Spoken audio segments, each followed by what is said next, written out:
আবারও দৃশ্যপটে ব্রাহ্মণবাড়িয়ার সেই নাপা রিমা, যে কিনা পরকীয়ার জন্য নিজের 2 সন্তানকে নিজ হাতে শেষ করে দিয়েছিল। আবারও প্রায় একই ধরনের ঘটনা ঘটেছে ঝিনাইদহে জেলার কোটচাঁদপুর উপজেলায় 6 বছর বয়সী শিশুকন্যা মাহমুদা খাতুনকে বিষ পান করিয়ে হত্যার অভিযোগ উঠেছে। তারই সৎমা হুমায়রা খাতুনের বিরুদ্ধে এ অভিযোগ আনা হয়। দুপুর 1টার দিকে চুয়াডাঙ্গা সদর হাসপাতালে চিকিৎসাধীন অবস্থায় শিশুটির মৃত্যু হয়। চুয়াডাঙ্গা হাসপাতালে জরুরি বিভাগের কর্তব্যরত চিকিৎসক ডাক্তার ওয়াহিদ মাহমুদ রবিন এ তথ্য নিশ্চিত করেন।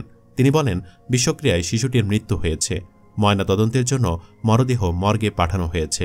জানা গেছে, শিশু মাহমুদা কোটচাঁদপুর উপজেলার ভোমরা ডাঙ্গা গ্রামের শাহিন মোল্লার মেয়ে। এর আগে বুধবার দুপুরে গুরুতর অসুস্থ অবস্থায় শিশুটিকে চুয়াডাঙ্গা সদর হাসপাতালে নিয়ে আসেন তার বাবাসহ স্বজনরা। এ সময় জরুরি বিভাগের কর্তব্যরত চিকিৎসক মাহমুদাকে তাৎক্ষণিক চিকিৎসা দিয়ে ভর্তি করেন এবং উন্নত চিকিৎসার জন্য রাজশাহী মেডিকেল কলেজ হাসপাতালে রেফার করেন। পরিবার সূত্রে জানা গেছে, সেদিন সন্ধ্যার দিকে সবার অগোচরে নিজ বাড়িতে সৎমা হুমায়রা খাতুন কোমল পানীয়র সঙ্গে বিষ মিশিয়ে শিশুটিকে পান করান। বিষক্রিয়ার কারণে শিশুটির শারীরিক অবস্থার দ্রুত অবনতি ঘটতে থাকে।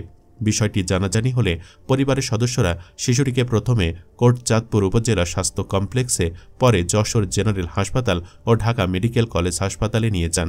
ঢাকা মেডিকেল কলেজ হাসপাতাল থেকে গত মঙ্গলবার শিশুটিকে বাড়িতে ফিরে আনা হয়।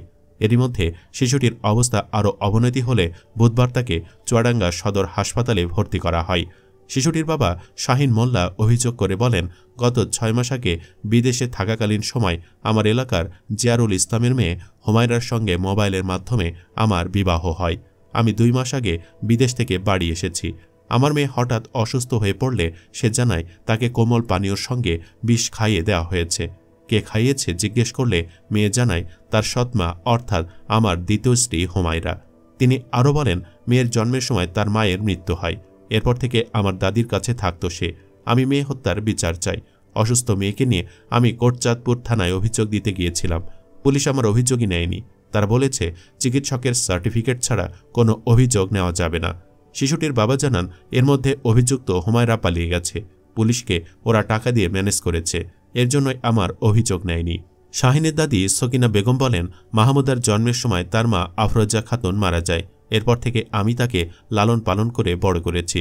ওর বাবা শাহিন সৌদি আরবে অবস্থানকালে একই গ্রামের জিয়ারুলের মেয়ে হুমায়রাকে মোবাইলে বিয়ে করে।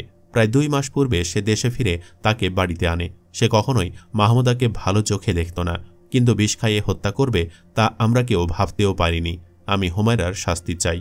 ঝিনাইদহ জেলা পুলিশের অতিরিক্ত পুলিশ সুপার মোহাম্মদ মুন্না বিশ্বাস বলেন, মেয়েটির বাবা থানায় এসেছিলেন। সে সময় আমিও থানায় ছিলাম। মেয়েটির আগে চিকিৎসা করানোর পরামর্শ দেওয়া হয়েছিল। এরপর বিষ পানে যে অসুস্থ হয়েছে, চিকিৎসকের কাছ থেকে সেই সার্টিফিকেট নিয়ে আসতে বলা হয়। এরপরই আমরা অভিযোগ গ্রহণ করব।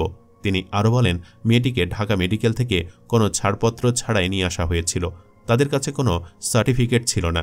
এছাড়া সৎমা, অর্থাৎ হুমায়রা খাতুনও নাকি বিষ পানে অসুস্থ হয়ে কোথাও চিকিৎসাধীন আছে বলে জেনেছি। চুয়াডাঙ্গা সদর হাসপাতালে জরুরি বিভাগের কর্তব্যরত চিকিৎসক ডাক্তার আল ইমরান জুয়েল জানান, বিষক্রিয়ায় শিশুটির মুখ থেকে পাকস্থলী পর্যন্ত পুড়ে গেছে। অবস্থা অত্যন্ত সংকটাপন্ন ছিল। সেদিন প্রাথমিক চিকিৎসা শেষে উন্নত চিকিৎসার জন্য রাজশাহী মেডিকেল কলেজ হাসপাতালে নিয়ে যাওয়ার পরামর্শ দেওয়া হয়। সেখানেও বাঁচানো যায়নি। এই নিয়ে গোটা এলাকায় আলোড়ন পড়ে গেছে। গ্রামবাসী ওই ডাইনির সরাসরি ফাঁসি চাচ্ছে। সুপ্রিয় দর্শক, আপনিও কি তার ফাঁসি চান না? কমেন্টে ইয়েস অথবা নো লিখে জানিয়ে দিন রায়। আর অবশ্যই ভিডিওটি লাইক ও শেয়ার করুন। পরবর্তীতে আরও এমন ভিডিও পেতে চাইলে চ্যানেলটি সাবস্ক্রাইব করুন। ধন্যবাদ।